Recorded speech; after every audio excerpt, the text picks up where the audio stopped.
En este video vamos a continuar con el tema de la modularización y ahora veremos una técnica global con funciones. Las creamos en la transacción SE37. Su principal objetivo es encapsular funcionalidad para que puedas reutilizarla tantas veces necesites. Y cuando digo que existen de manera global, quiero decir que las puedes mandar llamar en tus programas. En otras funciones, prácticamente están visibles y accesibles en todos lados. Antes de hacer tu función, necesitas crearle un grupo de funciones, el cual, como su nombre lo dice, sirve para agrupar funciones que pertenecen al mismo módulo o que pertenecen al mismo proyecto. Entonces vamos a la práctica. Para crearlo, vas a la transacción SE80, seleccionas la opción de grupo de funciones, ingresas el nombre del grupo y das Enter. Te da un mensaje de que no existe y pregunta si lo quieres crear. Le decimos que sí, ingresas una descripción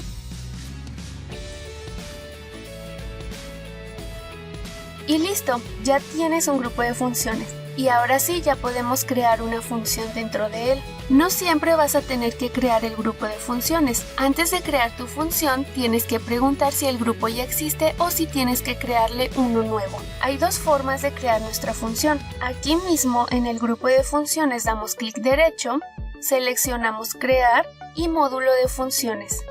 Ingresamos el nombre de la función, su descripción, y listo, ya creamos una función. Activamos todo.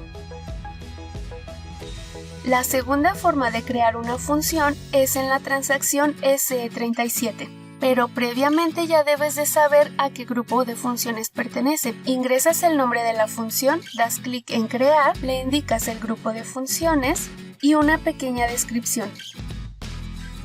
Y bueno, para no extenderme tanto, yo ya tenía dos funciones creadas, una para calcular tu índice de masa corporal y otra para calcular cuántas calorías debes de consumir por día. Las agrupé aquí. Si revisamos cada pestaña, tenemos los atributos, nos indica la descripción, paquete, fecha de creación, etc. Y estos dos radio buttons son muy importantes. Si seleccionas el primero, entonces le estás indicando que la función solo se va a mandar llamar dentro del mismo sistema de SAP, pero si marcas el segundo, le estás indicando que la función se puede mandar llamar internamente en SAP y también externamente, o sea fuera de SAP, ya sea con un web service o con un conector en C#.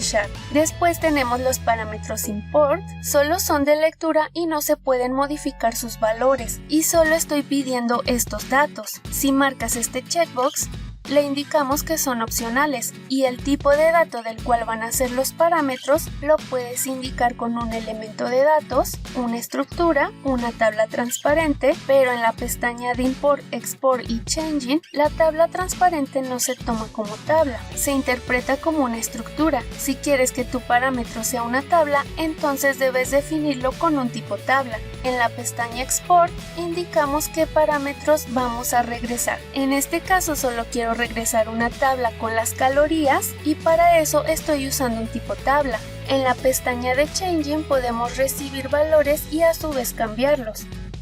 Por el momento no definí ninguno. En la pestaña de Tables estoy regresando la misma información que la otra tabla que declaré en la pestaña Export. Esto lo hice para que vieras la diferencia. Yo ingresé una estructura para definir este parámetro. Sin embargo, en esta pestaña se creará una tabla. Aquí no importa si el tipo de dato es una estructura o una tabla transparente. Todo lo que definimos aquí será una tabla. En esta pestaña ya tenemos el código en el cual hago el cálculo y acá lleno las tablas con las calorías correspondientes de acuerdo a la actividad física. Entonces probamos la función, ingresamos valores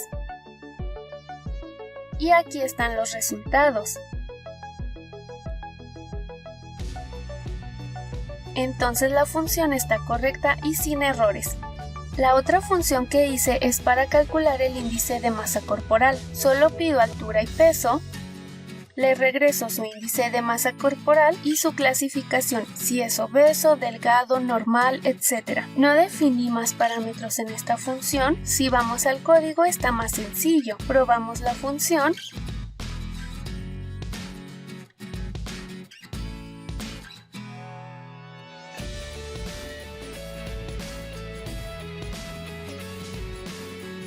Vemos que también está correcta.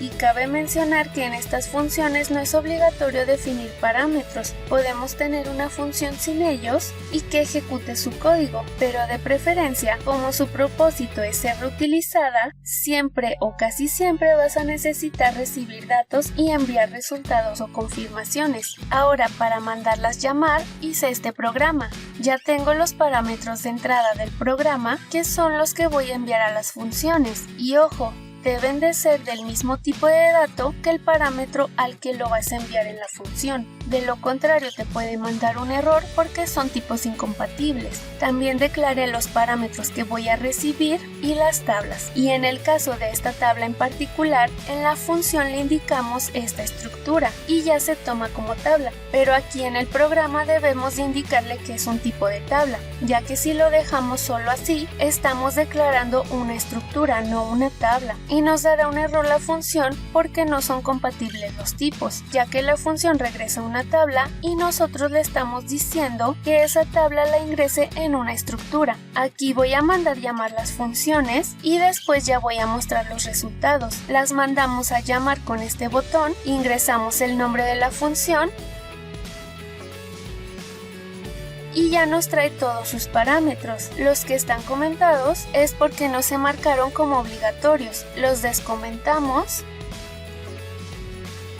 Le mandamos los valores de los parámetros del programa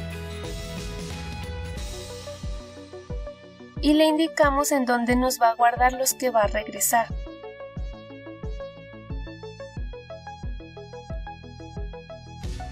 Ahora mandamos llamar la otra función.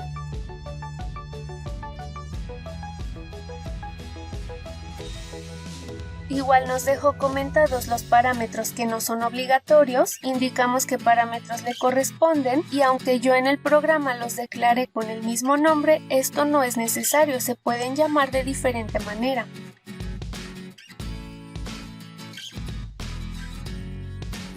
Ejecutamos nuestro programa, ingresamos los valores y ahí está el resultado. Y así como mandé llamar las funciones en este programa, asimismo se mandan llamar en cualquier otro lado. Por ejemplo, en otra función, en un método, etc. Se mandan a llamar igualito que aquí. Y ahora que ya sabes usar y crear funciones, en la descripción del video te voy a dejar un link para que consultes las funciones más usadas, que ya están en el repositorio de SAP, para que no hagas funciones que ya están hechas. Y si puedes, analízalas para que te quede más claro el tema. Si te gustó, suscríbete, da like, comparte y si tienes alguna duda, aclaración o corrección, déjamela en la cajita de comentarios.